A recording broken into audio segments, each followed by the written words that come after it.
आए हैं जावेद अख्तर जी से, जो कि मशहूर और आकाशवाणी में इनका मुशायरा भी आता है और ये बाकायदा प्रोफेसर भी हैं। तो मिलते हैं इनसे। नमस्कार। मैं पीएल का बहुत धन्यवाद करता हूँ। ये बहुत जानना चाह रहे हैं कि अभी जो माहौल है बेरोजगारी का देश में, उस पर आप क्या कहना चाहते हैं? आज का जो बेरोज़गारी का माहौल है पूरे हिंदुस्तान में, ये हिंदुस्तान की तारीख़ का सबसे बदतरीन दौर है। ऐसा कभी बेकारी बेरोज़गारी नहीं रही है। कांग्रेस की भी राज थी, उसमें भी महंगाई थी। इससे पहले भी जिनका राज रहा है, मुपी सिंह वगैरह लोग का, जिनका भी, लेकिन वो महंगाई नहीं रही। जो महंगाई बिल्कुल चरम सीमा पर है। और हम यहाँ के जो सत्ताधारी लोग हैं, जिनकी सरकार है सेंट्रल में, उन लोगों को बहुत लोग अवगत कराते रहते हैं इन पर काबू पाने के लिए, लेकिन इनके कान पे जूं नहीं रेंगता है। किसी भी बात को सुनने के लिए वो तैयार नहीं है। और हर बात पर वो कहते हैं कि अब वित्त मंत्री का जब बयानी आया गया कि रुपया गिर नहीं रहा बल्कि डॉलर मजबूत हो रहा, तो इससे जो है और बेवकूफ़ी की और बात क्या हो सकती है ना। आपको महंगाई चरम सीमा पर है अपनी महंगाई। और हालात जो यहाँ देश के हो रहे हैं वो बद से बदतरीन हो रहे हैं। रोज़मर्रा के जो मज़दूर हैं वो अब एक वक्त में खाना खाने के लायक नहीं हैं, खा नहीं सकते हैं। अगर दो चार एक महीने में जो है 10 दिन खाते हैं, उसके बाद भूखे रहते हैं वो लोग। रोज़गार नहीं है, बल्कि रोज़गार का जितने भी मौक़े हैं वो सब ख़त्म किए जा रहे हैं। रेलवे के बहाली हो या जिस भी विभाग की बहाली हो, वो बहालियों को ख़त्म किया जा रहा, सिस्टम ही ख़त्म किया जा रहा है बहाली का। तो वो बेरोज़गारी बढ़ेगी नहीं तो और क्या होगी।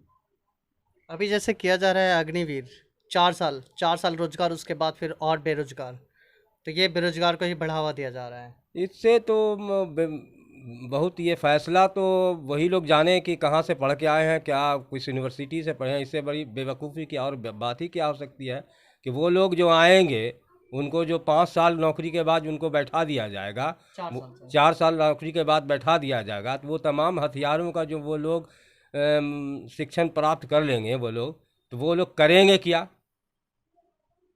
ये सोचना चाहिए। वो लोग क्या करेंगे, वो गलत धंधा न करने लगेंगे वो लोग। खदशा तो ये भी है कि वो लोग तो तमाम चीज़ जानेंगे। और पेट ऐसी जालिम चीज़ है कि वो आप आग बुझाने के लिए कोई ना कोई वो इंसान रास्ता इख्तियार करता ही, ये करेगा ही, चाहे वो गलत हो या सही। गलत हो या सही हो। अभी जो देश में जो व्यवसाय चल रहा है, जस्ट हम इसको व्यवसाय ही बोल रहे हैं क्योंकि की तो हालत वाकई बहुत दयनीय है। बल्कि जितने भी आप देखिए प्राइवेट स्कूल जो है, वो आप उनको सोचिए कि 7,000 वेतन पाने वाले लोग जो वेतन पा रहे हैं प्राइवेट स्कूल में, 7,000 वेतन पाने वाले लोग 70,000 वेतन पाने वाले शिक्षक के बाल बच्चों को पढ़ा रहे हैं। इससे दुर्भाग्य और क्या बात होगी कि शिक्षा का स्तर दिन ब दिन गिरता जा रहा है। आप आज ये शिक्षा का स्तर ही गिरने का जो है मेयार देख लीजिए कि वो आप पहले हम लोगों को ये कहा जाता था, मशवरा दिया जाता था कि एडिटोरियल पढ़ो, टेलीग्राफ का पढ़ो, टाइम्स ऑफ इंडिया का पढ़ो, या उर्दू का इनकलाब का पढ़ो, कौमी तंजीम का पढ़ो, इसका भी पढ़ो, आज़ाद हिंद का पढ़ो। एडिटोरियल वो जो है वो काबिलियत की निशानी होती थी, वो पढ़ने के लिए कहा जाता था। लेकिन आज अगर पढ़िएगा तो आप जाहिल हो जाइएगा, उनके अंदर काबिलियतें नहीं हैं। अखबार में इतनी गलतियां हैं, न्यूज़ में देखिएगा इतनी गलतियां हैं, ज़बान की, बयान की, इजहार की इतनी गलतियां हैं कि आपका बाल बच्चा जो है वो जाहिल हो जाएगा। हाँ, इस मामले में जो है शिक्षा के सुधार में हम बिहार में बहुत कोशिश की जा रही है, सुधार भी है। और इसकी सबसे बेहतरीन मिसाल, इसमें कोई शक नहीं है मुझे मानने में, कि दिल्ली सरकार ने जो शिक्षा में जो सुधार किया है वो काबिल सताइश है। अभी जैसे जो स्कूल जाते हैं बच्चे, वो सिर्फ बोलते हैं कि हम सिर्फ मध्याह्न भोजन के लिए जाते हैं, तो क्या ये सही है? ना, मध्याह्न भोजन तो का तो एक सिस्टम रखा गया कि बच्चे जो घर के अंदर हैं, गरीब गुरबा के बच्चे, कम से कम किसी न किसी बहाने से वो स्कूल तक तो आएँ। ये स्कूल तक लाने के लिए एक कोशिश है। वो पेट भरना तो अलग बात है, लेकिन स्कूल तक लाने की कोशिश है कि जहालत ख़त्म हो। अभी हाल फिलहाल यहाँ पे जो अपना नगर निगम का जो इलेक्शन था, जिसको पोस्टपोन किया गया, और यहाँ का जो माली हालत है मुंगेर की, इसके बारे में आप बताएं। लेकिन नगर निगम का जो पोस्टपोन किया गया रिजर्वेशन के वजह कर, तो केंद्र में बैठे हुए लोग, सरकार, वो नहीं चाहते हैं कि रिजर्वेशन कायम रहे। किसी न किसी चोर दरवाजे से रिजर्वेशन पर अटैक करते हैं ताकि वो ख़त्म हो जाए। वो एक साजिश की वो मिसाल है। वो भी बिहार सरकार तो हाई कोर्ट भी गया है रिवीज़न के लिए, और क्या फ़ैसला होता अलग बात है, लेकिन चुनाव तो होना चाहिए। और मुंगेर नगर निगम की स्थिति तो अच्छी नहीं है, बद से बदतर है। हर जगह कूड़े का अंबार लगा हुआ मिलेगा, सफाई की हालत अच्छी नहीं है। यहाँ के वहाँ के मज़दूरों के जो हालात हैं और उनके जो प्रॉब्लम है उनको हल करना चाहिए, लोगों को बैठा के पूछना चाहिए। और चाहिए उनको, जो यहाँ के नगर निगम के जो पदाधिकारी हैं, कि आखिर रह रहे क्यों जो है मुंगेर नगर निगम में जो है स्ट्राइक हो जाता है, हड़ताल हो जाता है। आए दिन लगातार आए दिन स्ट्राइक चलता है। स्ट्राइक हो जाता है। अवाम उन्नास को, जनता को जो है इससे जूझना पड़ता है इससे। और अब देखिए कि मुंगेर में डेंगू की बीमारी हो गई है, और उसमें फॉगिंग का जो सिस्टम है वो ज़्यादातर लोग प्राइवेटे लोग करा रहे हैं। जो उम्मीदवार सब अपने आप को जो बनने भी के कैंडिडेट है वही कैंडिडेट करवा हैं रहे वो हैं। करा रहे हैं। सरकारी या नगर निगम का स्तर पर जो है नगण्य है, बहुत कम है। क्या मुंगेर पूरा अभी नेता विहीन हो चुका है? मुंगेर जो एक तो मुंगेर यहाँ का जो हमारे जो विधायक हैं वो जदयू के नहीं हैं, वो बीजेपी के हैं। और यहाँ के लोग जो उनको कुछ बीजेपी के यहाँ के जो विधायक उनको कुछ मतलब मुंगेर से है नहीं, जनता से। एक ख़ास तबका, एक ख़ास लोगों की बस वो नुमाइंदगी करते हैं, उन्हीं लोगों का सुनते हैं और उन्हीं लोग तक महदूद हैं। जनता तरस खा रहा है कि कहाँ जाए न जाए, या परेशान है जनता। वो कोई मामूली से मामूली काम के लिए वो जो है वो चाहते हैं कहीं किसी चौखट पर जाना, तो कोई नेता है कहाँ जो किसकी चौखट पर यहाँ यानी जाए। कहा जाए कि मुंगेर नेता विहीन हो ही हाँ, चुका है। नेता विहीन मुंगेर मान लेते हैं कि हम लोग जो है नेता विहीन मुंगेर है। आप वैसे वक्फ बोर्ड में भी सचिव रह चुके हैं, हाँ, वक्फ बोर्ड में मैं सचिव रह चुका हूँ। और वहाँ पे क्या था वक्फ बोर्ड अभी में उस टाइम का और अभी का? देखिए, उस वक्त तो हम लोग जब वक्फ बोर्ड के हम सचिव थे तो मुंगेर में बहुत ऐसी वक्फ बोर्ड की ज़मीन है, जैसे मैं दरियापुर में है 50 बीघा ज़मीन है वक्फ बोर्ड की, जिसको जो अवैध रूप से कब्जा किया है। और बहुत कोशिश की जाती है कि खाली कराने के लिए, लेकिन दबंग लोग, ख़ास विशेष तबका के लोग, दबंग लोगों का कब्ज़ा है, वो मुमकिन नहीं है कि खाली करा सके। बहुत ऐसे वक्फ ज़मीन जो है जिस पर ख़ास लोग कब्ज़ा किए हुए हैं, मकान बना लिए हैं, घर बना लिए हैं, दुकान बना लिए हैं। और कोशिश जो है हम लोगों ने बहुत कोशिश की, हम लोगों ने सरकार को, हम लोग तो देखिए हम लोगों के पास तो पुलिस और प्रशासन तो रहता ना जो हम लोग उस पर जो है नोटिस दे के चल दौड़ेंगे। हम लोग डीएम को लिखते हैं, पत्र लिखते हैं, वहाँ के वक्फ बोर्ड के चेयरमैन को लिखते हैं, वहाँ के सीओ को लिखते हैं, मुंगेर के जिला अधिकारी को लिखते हैं, एसडीओ को लिखते हैं, और इन लोगों का कभी ताबून मिलता है, कभी नहीं मिलता है। यानी प्रशासन की तरफ से भी आप लोगों को कोई हेल्प प्रशासन नहीं की मिलता? तरफ से जो है इस मामले में जो है को ख़ास हम लोगों को मदद नहीं मिली। हाँ, कोशिश हम लोगों ने किया, वहाँ के भी मैं दरियापुर के ज़मीन को खाली कराने के लिए वो नहीं मिली। वो नोटिस पर नोटिस और चिट्ठी पत्री पर ही वक्त गुजर गया। तो ख़ास हम लोग को इसमें जो है कामयाबी नहीं मिली। और हम लोग उसमें चूँकि हम लोग उसके सिग्रेटरी थे, हैं नहीं या पहले थे, तो हम लोग उसमें हम लोग क्या कर सकते थे, प्रशासन से मदद ही मांग सकते थे। हाँ।